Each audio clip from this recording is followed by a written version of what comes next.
have Masters of the Universe. Masters of the Universe, for those who don't know, was a toy line, issue 48, which I think is just because it's in good condition and because Eclipso is a... Hi, I'm Glenn Simpson, and I've collected comics for over 40 years, and I'm showing off my collection one box at a time. Today we're looking at box number 107. It's a mixture of various Marvel and DC and some other things. We start with Master of Kung Fu. We're going to get into some Mephisto versus some Metal Man, Midnighter, and end up with Mighty Avengers, among a bunch of other things. So glad you're here. It's going to be a good time. Like, comment, subscribe. Let me know if you want to see what's inside any of these packs. But in the meantime, hey, let's get going right here on Glenn Simpson's Comics.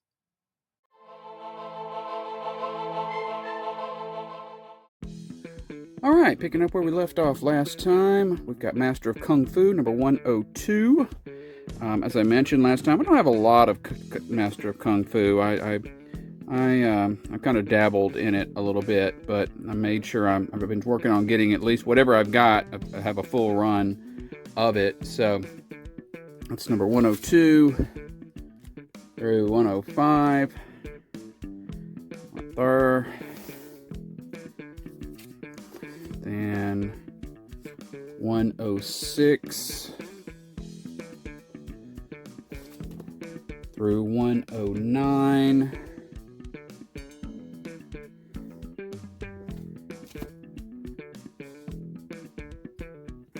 And then 110 through 112. There. And we've got a couple of one-shots. So during, at one point, during the Marvel Legacy was the big vibe that Marvel was doing.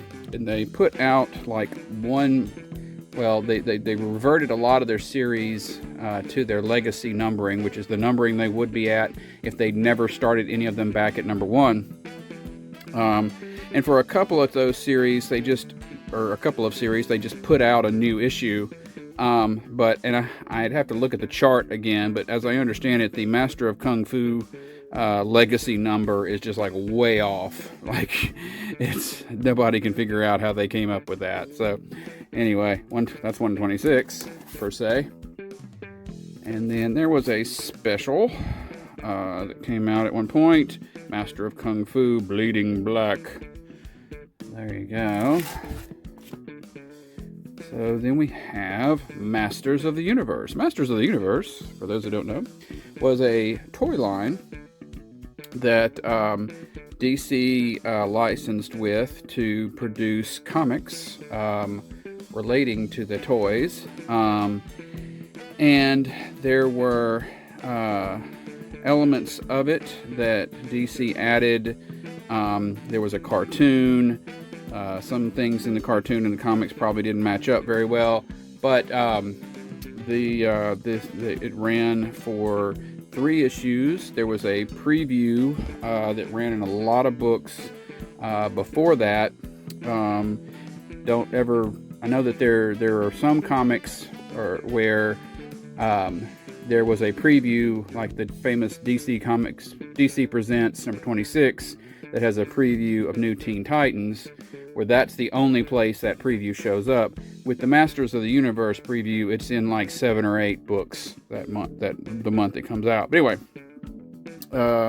Masters of the Universe number 1 there, number 2 right there, and number 3. I had just number 1 for a long time. So number 1 is very familiar to me. Number 2 and 3 I've always looked at them like, oh yeah. All right, then we have Maverick. Maverick is a Wolverine sort of spin-off character. He's one of the guys that Wolverine was in a little combat unit with. He's some kind of mutant. It's always been a little unclear what his powers are, but he had a one-shot right here, Maverick. And then he had his own series for a little while. Jim Chung, who would go on to do a lot of Marvel events and things. Early art for him. There's issue 1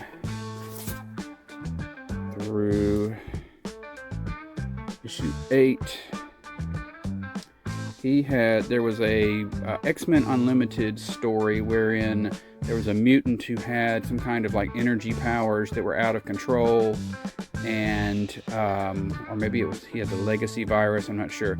Something was on the downside for this kid, and the Maverick ends up taking in that kid from that one story and helping him out. So anyway, issue 8. Issue 9, right there. Issue 12. So that is all of Maverick. Maximum Security.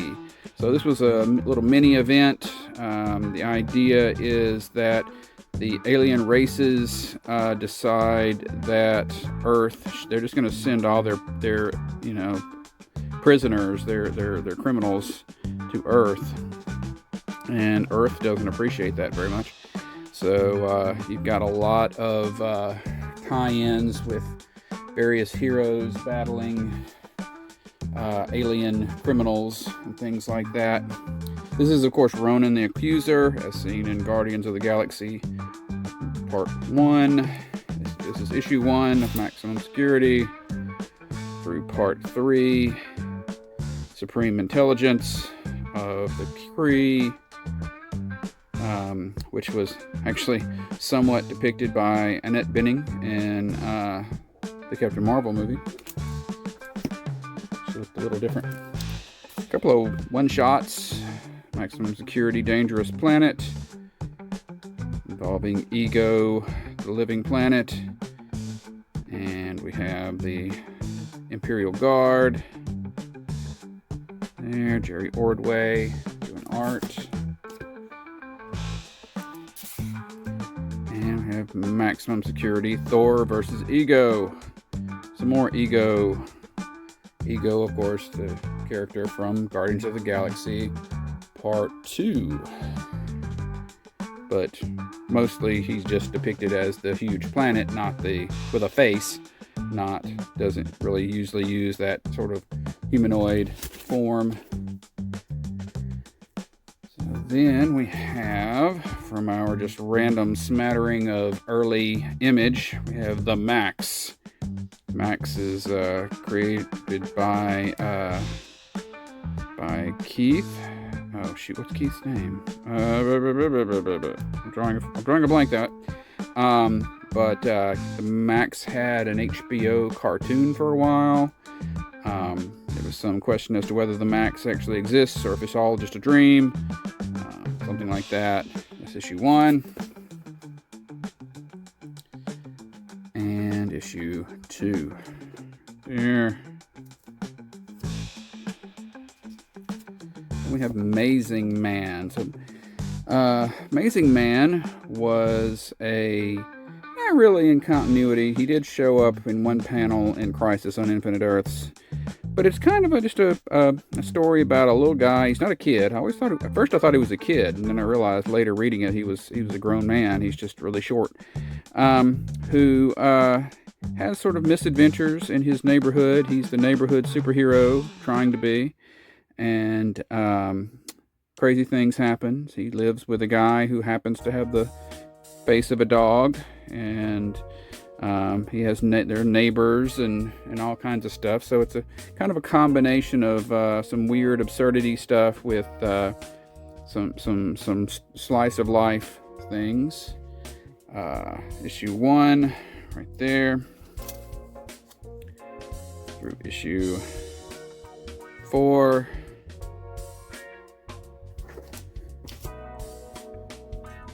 Issue 5, right there, issue 8,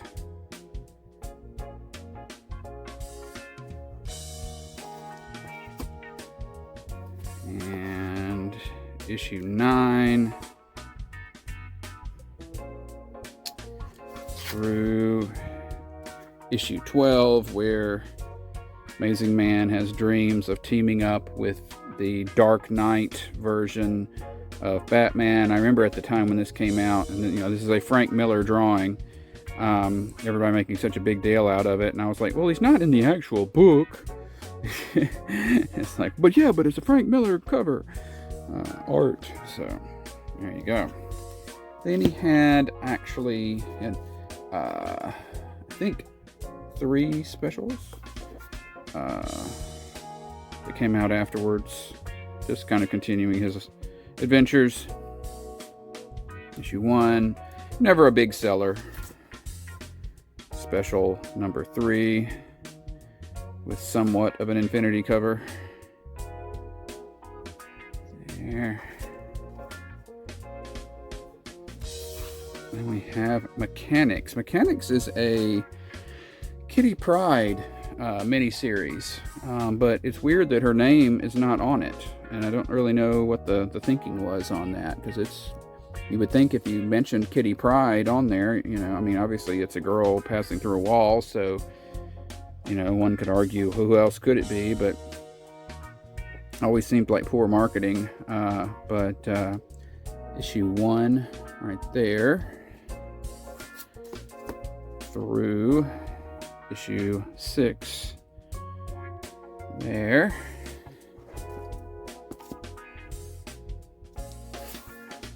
And we have Men of War. So I'm not really a big war guy, but this was part of the New 52, so I was getting everything pretty much in the New 52, so I started off getting that. So this was, I think, if I remember correctly, just traditional war stories. No, I can't remember if there was any supernatural. Well, okay, yeah, all right. I was gonna say no supernatural until Frankenstein shows up. I think it was traditional war stories at first, and then when it wasn't selling, they shifted over to adding some non-realistic elements to it. But issue 8 is the final issue of that.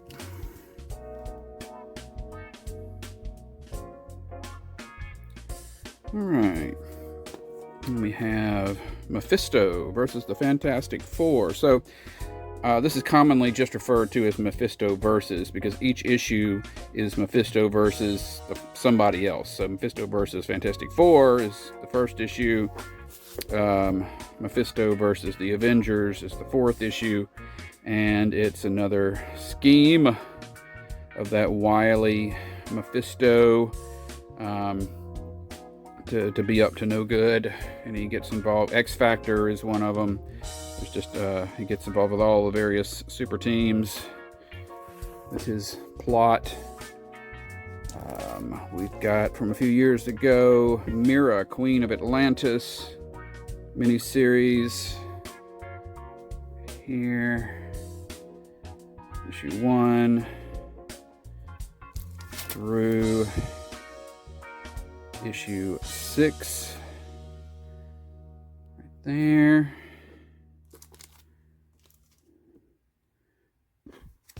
We have a Christmas holiday one-shot from the X-Men, the Merry X-Men holiday special. There, all the ladies having their cocoa.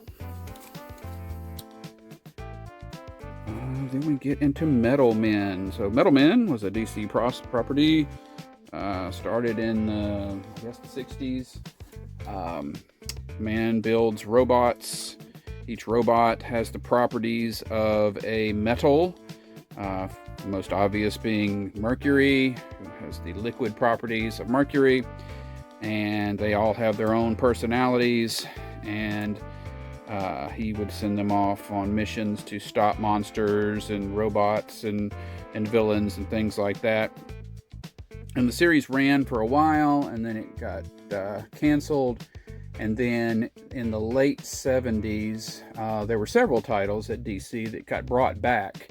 And so that's where a lot of the time, that's when I pick up, is on that when they bring them back. So this is issue 45, which was the first issue, you know, once they've come back. Right there through issue 47. We've got Walt Simonson doing art on here, so it's kind of some early Walt Simonson. Got a issue 48, which I think is just because it's in good condition, and because Eclipso is a name villain. They go up against Eclipso.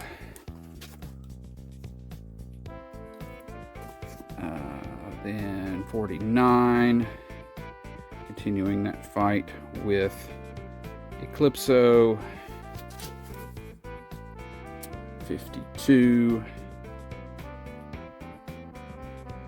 the team going up against the Brain Children. 53, beware the Brain Children. There. I don't know why that's not in a little pack, but okay. And 54, guest star Green Lantern. Through 56, team against the Inheritor, and that's the final issue of the original numbering of Metal Man. Then they've had a couple of mini-series. Got this one, which came out in the 90s, 93 or so, which was a perfect time because they have the metallic foil stuff that they were doing on a lot of covers, so they put it to good use here. Issue 1. At some point, we get the impression, or led to believe, that the robots' personalities are all based on real people, and that those people had died and their brain patterns were put into the robots and things like that. Issue 1 through issue 4, Dr. Magnus becomes a Metal Man, their inventor. This all kind of gets written off and ignored. Issue then in during what do you want? Rebirth period. We've got another 12-issue series. Metal Men, bringing back the concept. Right there, issue 1 through issue 6. There. Issue 7 through issue 12. There. So that is the Metal Man. Similar, we have Metamorpho. So Metamorpho, it's Rex Mason, is a soldier for hire, adventurer, Indiana Jones type. He gets hired by this billionaire to go into a tomb, and he gets affected by a magical stone that turns him into Metamorpho. He can transform his body into any element. Sometimes it's any element found in the human body, and sometimes they ignore that and they just say you can turn into any element. So he had his own series in the 60s, I believe, and then that got canceled, and he was brought back. He showed up in Brave and Bold a whole lot, and then he was made one of the members of the Outsiders. That's where he got a lot of development there. And then when Batman and the Outsiders was canceled, then after a while he got his own little 4-issue miniseries in the 90s. Issue 1 through issue 4, written by Mark Waid. A little bit early Mark Waid. And then not too long ago in the DC All-In period, he has had another series get started. Kind of a very, lighthearted, humorous kind of thing. Issue 1 through issue 6 of that.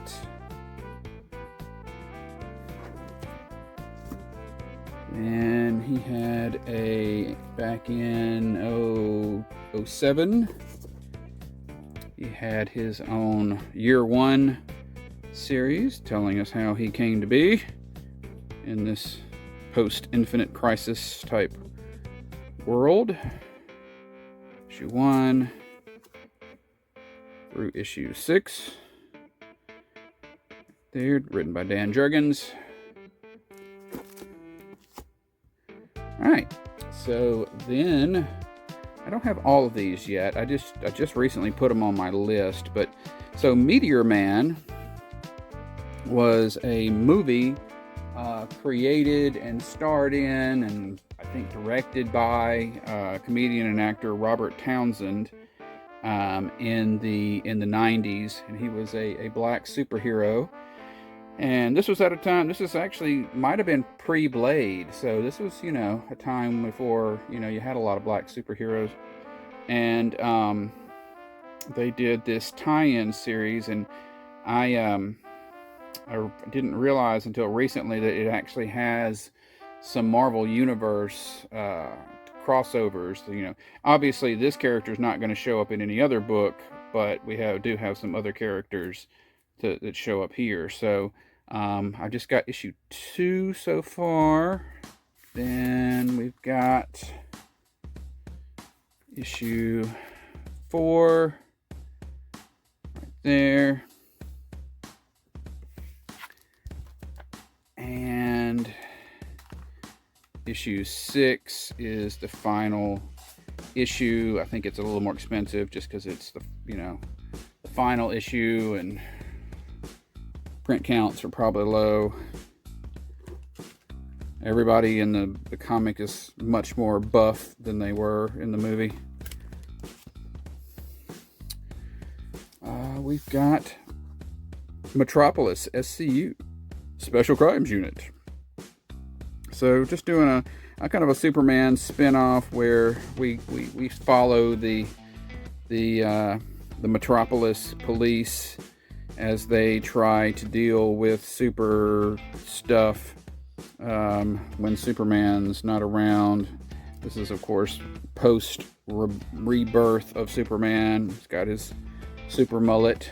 He's not really in it that much, but you got to sell the book, so make sure you show your dude there. Issue 1 through issue 4 right there. All right, now here's one you probably aren't going to see anywhere else.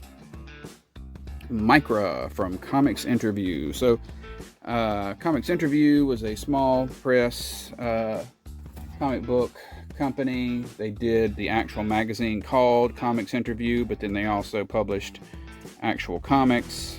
Most of them are black and white. Southern Nights is another one of theirs. And this is about a dystopian future. The world is ruined. People are safe, and most people are safe in walled up, domed up cities, but some science, they figure out they need to be able to send, explorers out into the wastelands. So some scientists figure out how to create a robot that a person can implant their mind into temporarily. And so mind-controlled remote automation, Micra, this young lady goes out, and there's all kinds of controversy because she's I think she thinks she's just going out there to explore, but then they turn her into a weapon, that kind of thing. So issue 1 through issue 4. Rita is the head of the revolutionaries out in the wastelands. And what is her relationship to Micra? read it and find out. And issue 5 there, and issue 7. I can't remember this, if this is just the end or this is just my end or the end, as I say, but there you go. That's the last issue I have of Micra. So that brings us to Micronauts. So Micronauts was another toy line that was licensed with Marvel to, instead of DC, to do comic books. There wasn't a lot of backstory for the toys, so Marvel really kind of created a lot of the backstory of who the toys were and what their background was, and they also created new characters that were members of the Micronauts team, for which I don't think there were toys, or if they were, the rights to the characters remained with Marvel. So you have like Bug, who was created by Marvel. So even after the rights dissipated, Bug could still be around. He's shown up in Guardians of the Galaxy and some things like that. But a couple of them had to go once they lost the license. But this was a well-loved series. It was a first start for a lot of big-time artists, Michael Golden being one of them. Now, I chickened out on getting the original issues because they were expensive. So there was a series that reprinted those first 12 issues that we'll see in a minute, and that was what I got to cover those first 12 issues. But so our run of the originals begins with 13. So you gotta start Micronauts 13 and runs through 16. And the Micronauts would periodically kind of bounce in between, their world, which was the tiny, a shrunken, it's like a universe that you reached by shrinking, called the Microverse. And then periodically they would have some excuse to grow, but they would never get more than action figure size. So there would always be, so that they, as a throwback to the fact that they were based on action figures. So there you go. 16.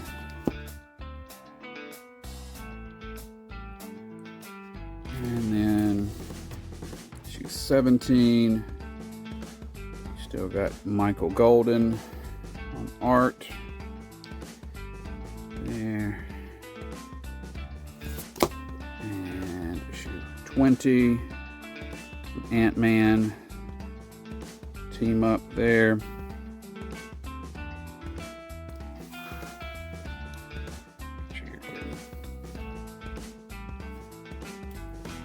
One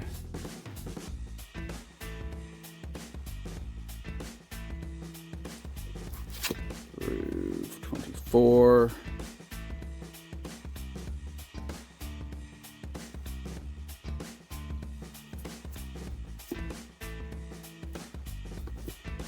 Five.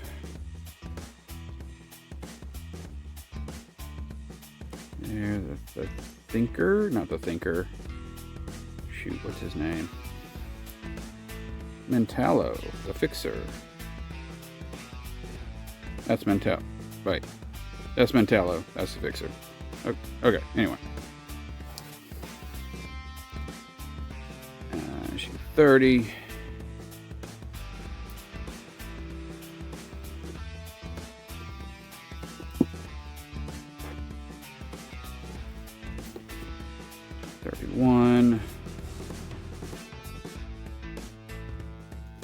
Through 36. There, who's doing our art now? We're going to get into, Bob Layton there.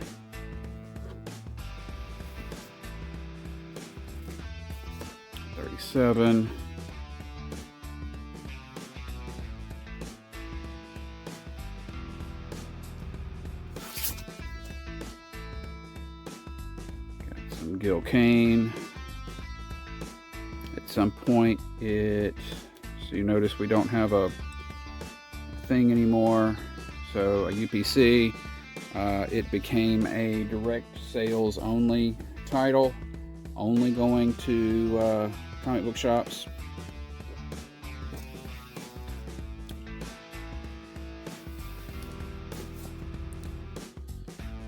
Issue 41, more Gil Kane, Dr. Doom.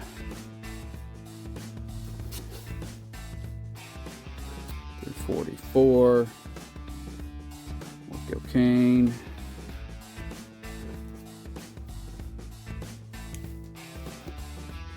45. There, more Gil Kane. 48.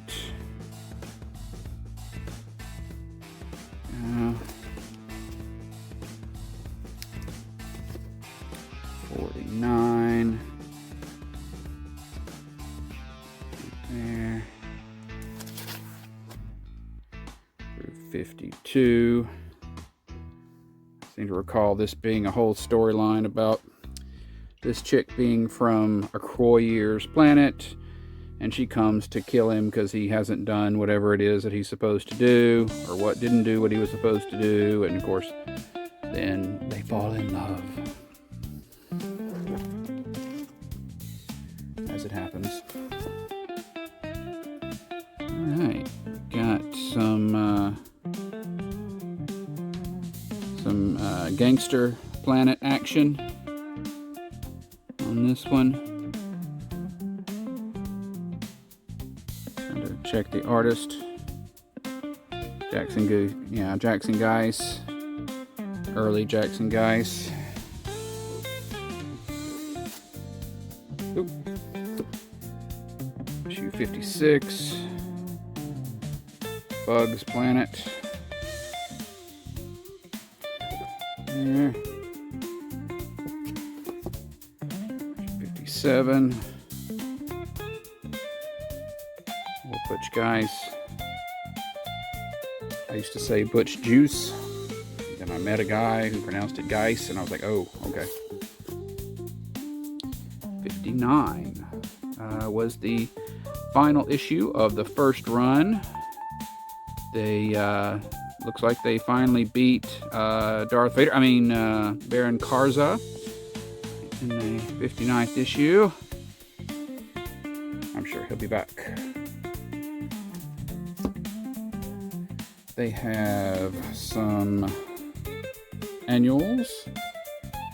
Got some Steve Ditko art on this one. And more Steve Ditko art on this one. Annual 2. So then they had a new series come out. Micronauts, The New Voyages. I think everybody just files this under Micronauts Volume 2. I can't remember what it says in the indicia, but issue 1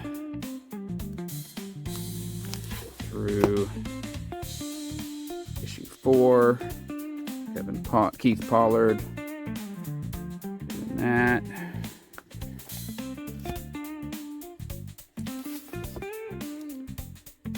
Issue 5, more Keith Pollard art.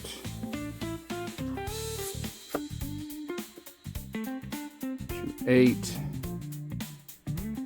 There.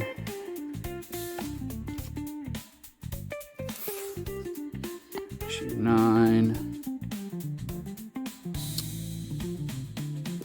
Through issue 12.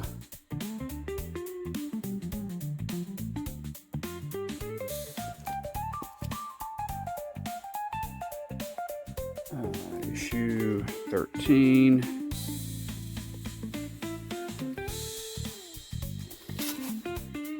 Through issue 16, which is a Secret Wars 2 crossover, The Beyonder, who was the main antagonist, if you will, from the Secret Wars series up till then. showing up. We have Kelley Jones, who would go on to do a lot of famous work at DC, doing art on there.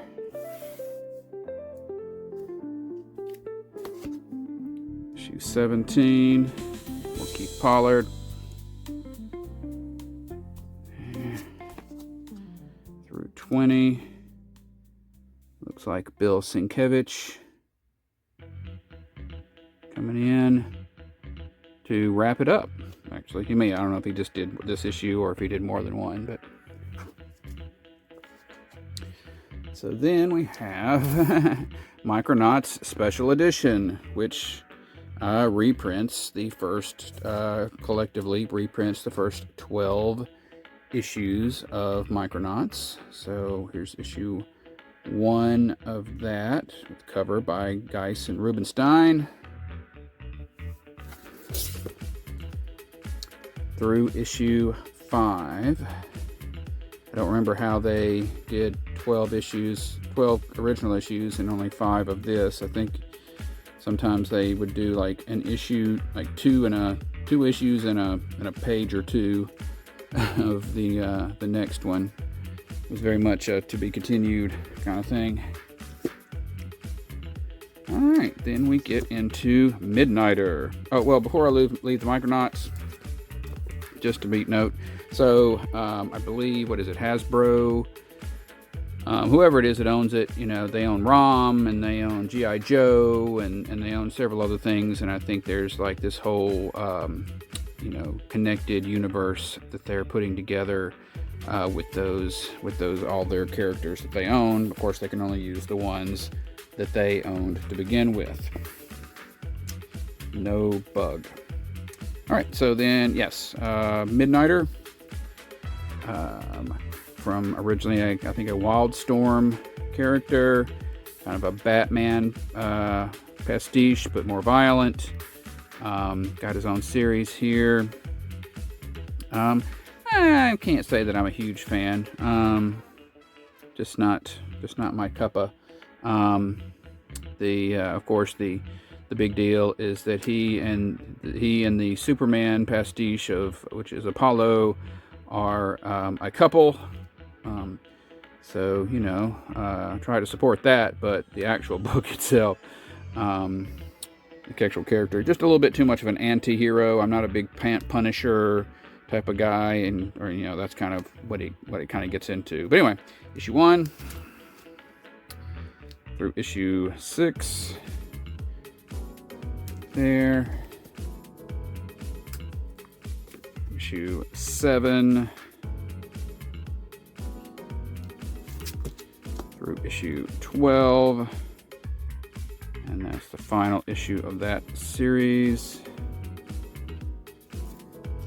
He did get an annual in 2021. A lot of this, he had a big storyline tied up in the Superman storyline, where because he and Apollo were in the group of the Authority that went with Superman to the war world. And so there was a whole storyline involving him with that.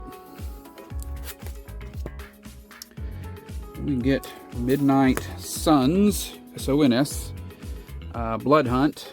So Midnight Suns was originally kind of a vibe, a marketing phrase for a bunch of Marvel's spooky books in the 90s, and every once in a while they'll pull that out and as a branding. So this was during the Blood Hunt, when the Earth was covered in vampires. The Midnight Suns had a mini-series there with Ghost Rider and Blade and some vampire killers and things like that. Issue 1 through issue 3 there. Then back when that was originally going on, they, in addition to all of these characters' regular books, they would have stories in this Midnight Suns Unlimited quarterly book. So issue 1 here of that. Issue 3, John Romita Jr. art on that. With Spider-Man on that one. Issue 4, yeah, because and when they would do a crossover between all of the series, then some of it would show up in here. We've got Doctor Strange in his masked period. Got Vengeance, the other Ghost Rider. So Siege of Darkness. In fact, it's the soul-searing conclusion to Siege of Darkness. Issue 4. And we've got issue 6. We've got just, I guess, all Doctor Strange all the time.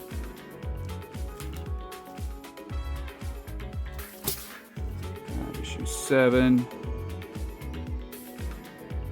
And all these painted covers. Pretty cool. And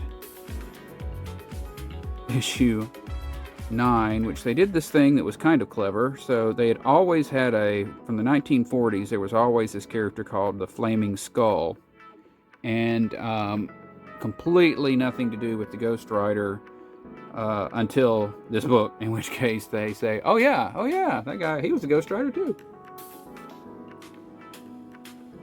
But they've never actually, brought that back up. We see all kinds of former Ghost Riders.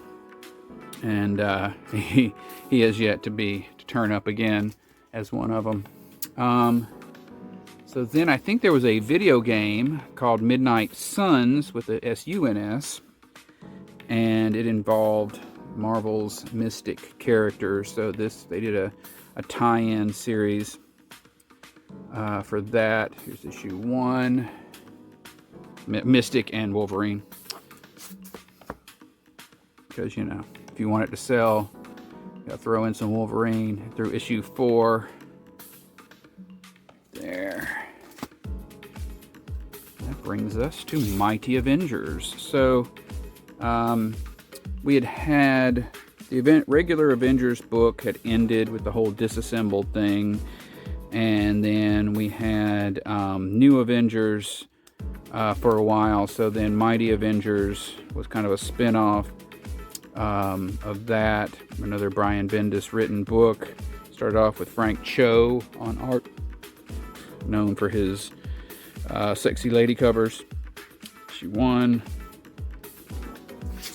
through issue 8 of that.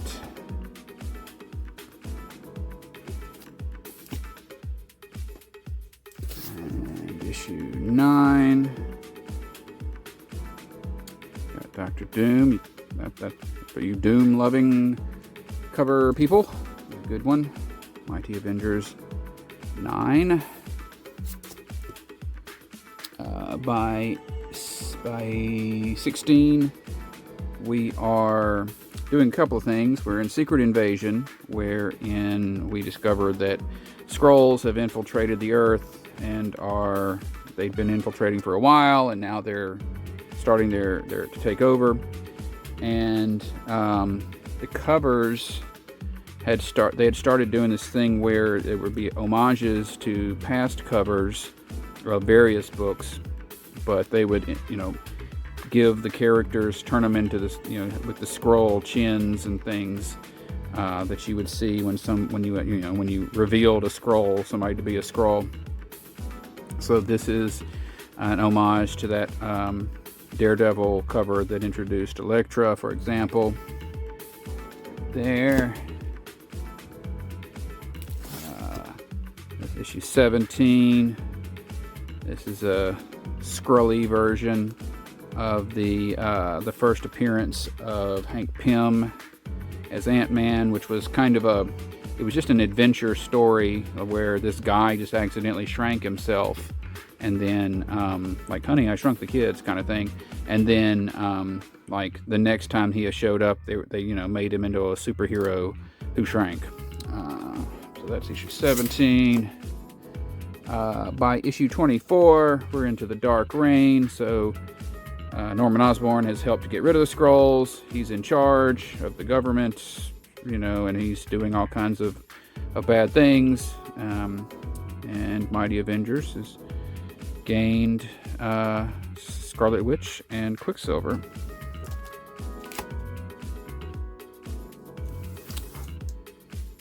Uh, 25. Continuing Dark Reign. Hank Pym is now the Wasp because Janet Van Dyne, the original Wasp, gave her life, stopping the Skrull invasion. Got hero on hero action there.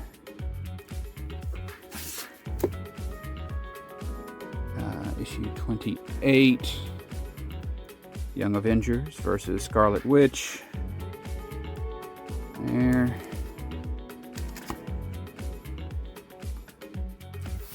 Issue 29. Aha, but it's not the Scarlet Witch. It's Loki in his female form. There. Through, what is that? 32. Have the various heroes. So Norman Osborn has formed his own Avengers in there. Got some other heroes turning against them. And that, for this box, is all we got. Okay, so that was 107. Next time we will do 108. We will pick up where we left off on Mighty Avengers, do some more Mighty Avengers, Mighty this, Mighty that, Mighty Mouse, Mighty Valkyries, Mighty Thor. We'll get into some Miles Stone, Miles Morales. We'll do some Misters then, some Mr. Miracle and things like that. So it's going to be a good time. Thank you so much for being here. And hey, have a great day.